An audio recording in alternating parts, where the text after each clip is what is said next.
जय नीम करोली महाराज जी।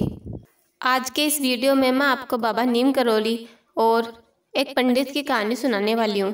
तो आइए कहानी शुरू करते हैं। कैंची धाम आश्रम के शांति और आध्यात्मिक ऊर्जा से भरे वातावरण में भक्त प्रतिदिन बाबा नीम करोली महाराज की उपस्थिति में आकर उनकी असीम करुणा और गहरी बुद्धिमत्ता का अनुभव करते थे। बाबा नीम करोली महाराज मानव के बाहरी आवरण को देखे बिना सत्य को पहचानने और ईश्वरीय सत्य को छूने की अद्भुत क्षमता रखते थे। एक दिन बाबा नीम करोली ने एक प्रसिद्ध पंडित को कैंची धाम आश्रम में श्रीमद् भागवत का वाचन करने के लिए आमंत्रित किया। पंडित, जो अपने गहन ज्ञान और प्रभावशाली वाचन के लिए प्रसिद्ध थे, सम्मानित और जिज्ञासु होकर इस निमंत्रण को स्वीकार किया और कैंची आश्रम पहुँचे। अपनी आध्यात्मिक ज्ञान और अंतर्दृष्टि को साझा करने के लिए उत्सुक थे। आश्रम में पहुंचने पर पंडित ने सभा का अवलोकन किया और देखा कि वहां उपस्थित अधिकांश लोग साधारण अशिक्षित ग्रामीण थे। उनके मन में संदेह उत्पन्न होने लगे। वे महाराज जी के पास जाकर अपनी चिंता व्यक्त करते हुए बोले, बाबा, मैंने देखा है कि यहाँ के लोग अधिकतर अशिक्षित हैं। वे श्रीमद् भागवत के गहन शिक्षाओं को कैसे समझ पाएंगे?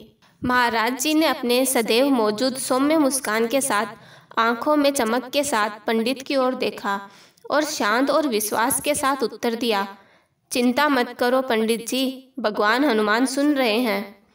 महाराज जी के उत्तर से पंडित हतप्रभ रह गए। बाबा के शब्दों की सादगी और गहराई ने उन्हें छू लिया। महाराज जी की यह याद दिलाने वाली बात कि यह विद्वता नहीं बल्कि स्वयं ईश्वर की उपस्थिति है जो महत्वपूर्ण है, पंडित को विनम्र कर दिया। उन्होंने महसूस किया कि उनका बौद्धिक अभिमान उनकी दृष्टि को धूमिल कर रहा था और वे तुरंत महाराज जी के चरणों में नतमस्तक हो गए। यह घटना महाराज जी की असीम करुणा और उनके सरल लेकिन गहन तरीके से आध्यात्मिक सत्य को प्रदान करने की अद्वितीय क्षमता का प्रमाण बन गई।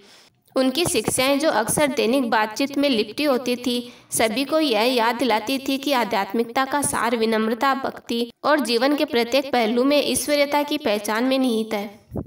अगली कहानी हमें यह सिखाती है कि संतों की आज्ञा का पालन कितना महत्वपूर्ण होता है। संतों की कृपा और उनकी शक्ति के बारे में सुनकर हर कोई हैरान रह जाता है, लेकिन एक ऐसी ही चमत्कारी घटना का वर्णन आगे वीडियो में किया गया है, जहां बाबा जी की कृपा से एक निसंतान दंपति को पुत्र प्राप्ति हुई। एक दिन बाबा जी अपने कई भक्तों के साथ स्वर्गीय जगाती बाबू इलाहाबाद के घर पहुंचे। जगाती जी ने बाबा जी और उनके भक्तों की खूब सेवा की और उन्हें फल अर्पित किए। बाबा जी ने उन्हीं फलों में से एक सेब उठाकर जगाती जी को प्रसाद के रूप में देते हुए कहा, यह अपनी घरवाली को खिला देना, तेरे संतान नहीं है, तुझे पुत्र प्राप्त हो जाएगा। बाबा जी की कृपा से बिन मांगे ही जगाती जी को सब कुछ मिल गया।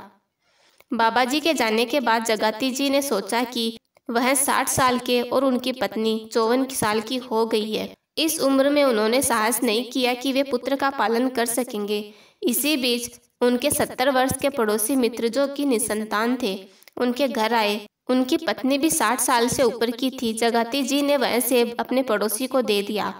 वह सेब खाकर पड़ोसी की पत्नी गर्भवती हो गई और उचित समय पर उसने एक पुत्र को जन्म दिया।